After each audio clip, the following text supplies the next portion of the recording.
Muia na te mataua Maui e te Māori mo te timatanga o te whakataetai kapahaka o te motu, te hui, nui tai ore ore, i rungi i te maramataka Māori.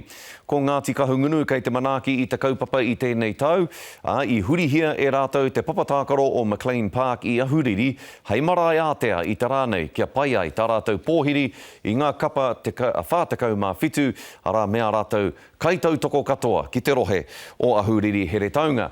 Nā, kei reira Rapaira tāwhai i tēnei wā, Rapaira e aha ana ki ko atu i a koe i tēnei wā nei, e hoa?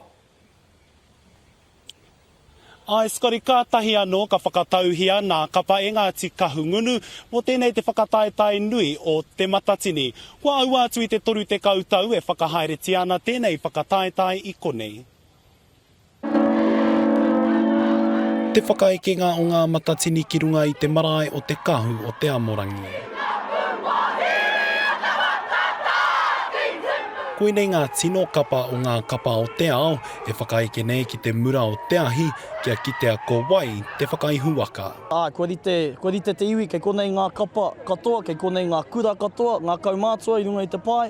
Nō reira, e te motu, nau mai hara mai. No te tauaru te kaumā toru tu ai te whakataetai ki te mataua Māui, i aia ne kua nui noa atu nā kapa e whai wāhi atu ai, me te mea hoki he kaunga ake anō hoki. Ko te tumanako, ka rongo te motu i te manaakitanga o Ngāti Kahungunu i tēnei o ngā kaupapa, ko tā tātou whai, kia rongo rātou i tētai o a tātou whakatau aki e mea ana kahungunu ringa hora, koera pēr te tino whainga mo tēnei o ngā matatini. E whakapaeti ana ka tae mai te toru te kau mano tāngata ki te mātaki i ngā mahi a rehia, e whakaatuhia ana ki te papa ahurewa. Haro ki a tātou o te iwi, tēnei wā, hariko i pāna ki te matatini. O mātou i raro i te maru o Ngāti Kahungunu, hoi anō te waka ko tāki timu hoki.